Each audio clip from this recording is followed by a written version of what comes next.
Découvrez un aperçu détaillé des événements à venir dans Ici tout commence, saison 3, avec 693 diffusé le vendredi 23 juin 2023. Dans cet épisode, les passagers du train sont plongés dans une lutte pour leur survie. Tessier et Clotilde partagent une inquiétude commune concernant Axel et Joachim. Le train des Cévennes a dévié de sa trajectoire suite à l'impact d'un rocher détaché de la falaise.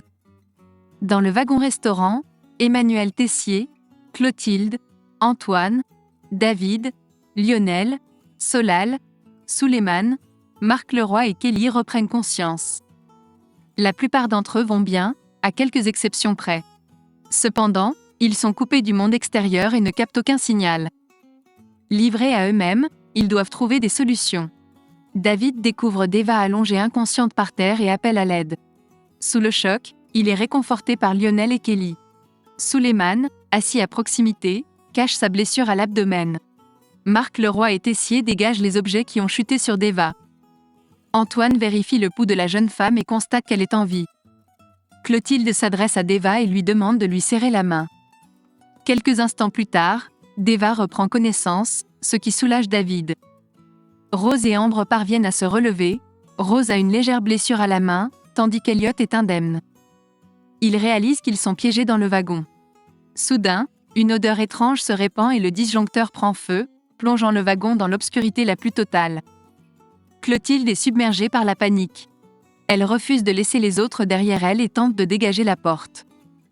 Emmanuel lui fait remarquer que les câbles électriques lui bloquent le passage.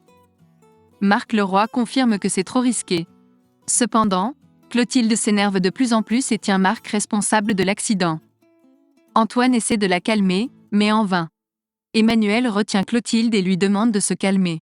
Avec l'aide d'Antoine, il lui rappelle qu'ils ont une responsabilité envers les élèves qui se trouvent dans le wagon et qu'ils doivent les mettre en sécurité. Antoine et Marc se dirigent ensuite vers la zone de transition lorsque Souleymane s'effondre brusquement sur le sol. Antoine remarque sa blessure et constate qu'il perd beaucoup de sang. Antoine applique alors une compression pour stopper l'hémorragie. Elliot décide de laisser un message vocal à Greg au cas où il ne survivrait pas. Pendant ce temps, Solal entend les cris de Rose provenant de l'autre wagon. Il refuse de l'abandonner à son sort. Clotilde et Lionel font tout leur possible pour rejoindre l'autre wagon.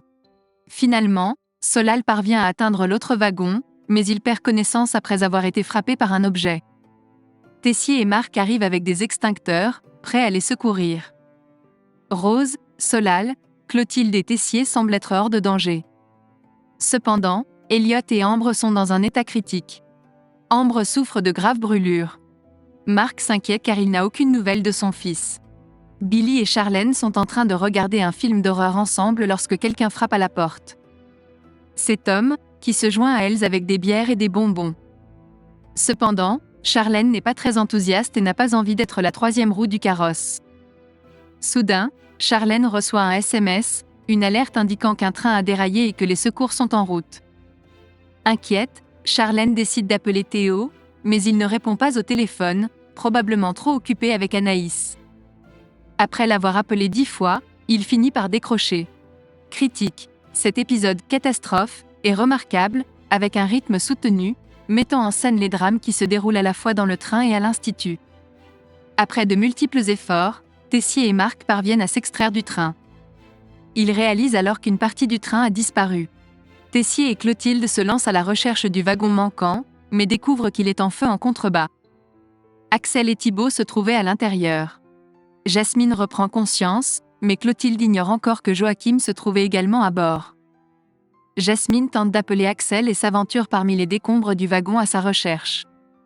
Elle découvre en réalité Thibaut, grièvement blessé au bras. Ensemble, ils partent à la recherche des autres survivants, Enzo, Axel et Joachim. Joachim est inconscient mais respire encore. Enzo, lui, crie à l'aide, incapable de se déplacer. Il mentionne qu'il a perdu l'usage de ses jambes. Entendant les secours approcher, Jasmine tente de rassurer Enzo en lui disant que tout ira bien.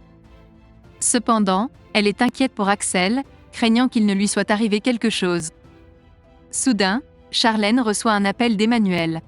Il lui annonce qu'il y a des blessés et qu'un wagon a chuté dans le vide.